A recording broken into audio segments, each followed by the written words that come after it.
I'll just be introducing my dad. So we're here today, well, at least I'm here today because my dad, Brad Barrio, is one of the lucky people who's inducted into the Hall of Fame here at Mount Morris. To be inducted into a Hall of Fame means that you had to achieve something great, something most people never really achieve. My dad was, at the time, the first person to ever earn 12 varsity letters. He was awarded the Max Reed Award for Outstanding Freshman and the Bigelow Award. In track, he qualified for states as a sophomore in the 2-mile relay. In cross country, he came in He came in first in the Greater Flint Cross Country Championships, which was, at the time, the highest placing ever for a Mount Morris runner. He went to cross country states 3 years in a row, and his senior year, he finally placed 16th. In wrestling, he was the team MVP twice.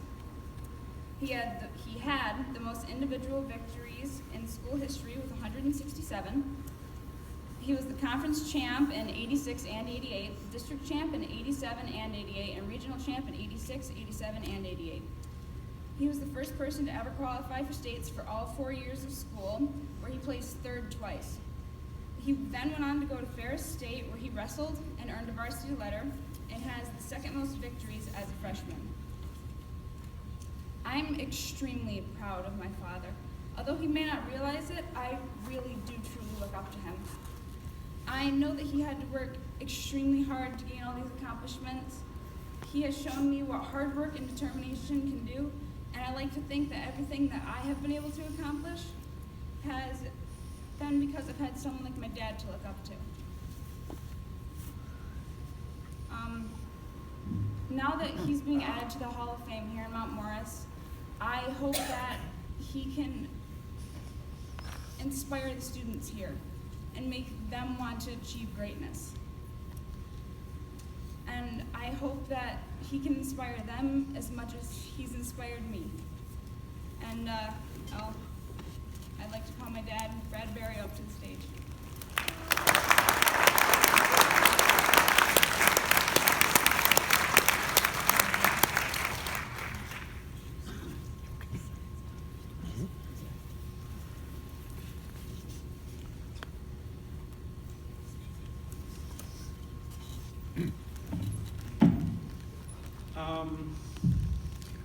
Yeah. I said I was getting choked up for that, but she's pretty good. When Jeff called, I was pretty surprised. I had, I heard that there was a couple classes that had been in the Hall of Fame, and when you go to school at Mount Morris, if you're not one of the big three sports, sometimes you don't get quite as much acknowledgement as some of the other football, basketball, or baseball. And so as going through high school, I kind of felt that sometimes I missed out on some of the other accomplishments and the notoriety of some of the other athletes. But I knew all along that I was one of the best in my class and in any class, period. And I knew, like my daughter says, I was raised to work and give your all, and so that's what I did. My first few experiences with athletics started with Mr. Lentz having summer program, and I can't remember exactly what you had us do, but if you ran a certain time on the 400, you'd get a ribbon. If you run a certain time in the mile, you'd get a ribbon. And I remember Andy, God bless his soul, running next to me, and I was trying to run the mile, and he's jogging sideways. His dad, he'd run with his dad all the time, and he's jogging sideways, encouraging me, telling me, "Come on, Brad, you can go. You can make it. You can make it. You can make it." I don't know if you realize it just ticked me off so bad. He was going sideways, and I was like just trying to get done with the mile. It irritated me to the point, Andy, where I actually went home, mapped out a mile in the subdivision and had my sister time me so I could run more and more. So you couldn't do that anymore. So that was a great experience, and I think that's the first time I ever remember Andy. And from there we have friendship that has just grown over the years. So that was my first experience with cross country, and then in middle school we didn't have a cross country team until my 8th grade year, and then I had to join it. I remember my uncle ran cross country back in the 70s, and I said, what the hey, I might as well try this. I can't let Andy run sideways anymore. I got to get out there and make him run straight. So that was my first real acknowledgement of running. With the wrestling, I really recall the elementary program. Most of us wrestled in the elementary program, had our little meet here at the high school, which was wonderful. I still have my tiny little medal that I had won when I got 3rd place at that little thing. So it was really, really good. And then I have to thank the folks who started the Mountaineer program, my parents, the Newcombs who are here, Mr. Smith, St. John's, and Mr. Gary, Gene. They sat down, I guess the story goes, they sat down at the kitchen table and just kind of came up with the idea, let's have this program. And one of the photographs out there shows kind of the first team ever. Did that wrestling for a little while. And then I kind of got burnt out a little bit. Dad pushed me a little too hard, I was too young, so I kind of quit. And then in middle school, 7th grade, 2 guys, one's here for sure, Todd Newcomb, you're out there, and Dwight Hicks begged me to come out for wrestling at 7th grade. I still remember the day. They're sitting in my locker. I was trying to close my locker. They wouldn't let me close my locker. Then they wouldn't let me walk away from my locker until I promised that I would come out for wrestling. And thanks guys. I wouldn't be here without you. And so I went out and kind of enjoyed myself with wrestling again, and kind of went from there. Got into high school. Once in high school, I remember looking at the trophy case, and it's still out there, Max Reed Award. I don't know if it was the first day of school or if it was the first day of cross-country practice. I walked in, and I noticed that award sitting there, and I looked at it, and I went, hey, outstanding freshman athlete. I can do that. I kind of looked and figured out, well, what do you have to do to get that award? And I thought to myself, I can do this. So I worked really hard my freshman year, made the varsity cross-country team. It's not really that spectacular, didn't have great times. But then wrestling, I knew would be my bread and butter, and I could do really well in that, and I qualified for state, and I thought, I have a shot at getting this award. And ended up winning it with a little fighting, which is another story. But so that was something that was really nice. That freshman year of cross country was, I wish Joe was here at Newcomb, because it was him who inspired me to run. I remember running behind him through the 4-mile block around the school here and just hanging on to Joe.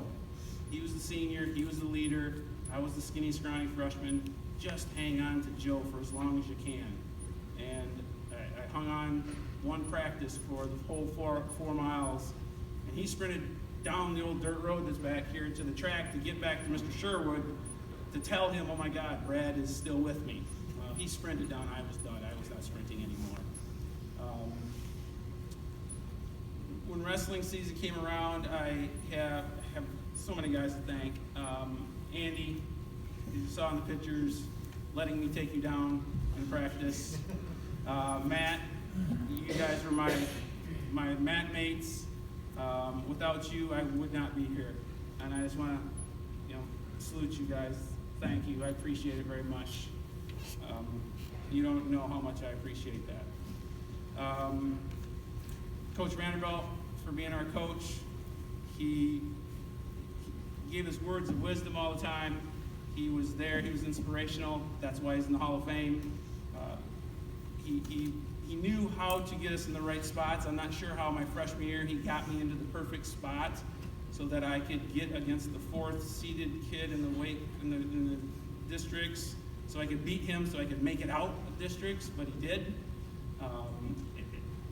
And he did that all the time. And being a coach now, I see all the little nuances of what you have to do as a coach, and we're not appreciated, not nearly enough.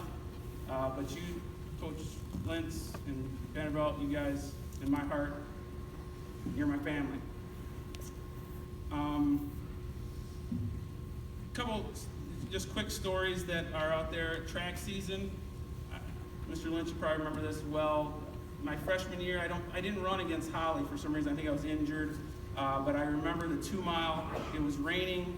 Holly had a great cross-country track program, and those sons of a guns decided they want to come to my house and run across the finish line with the 2 mile holding hands together.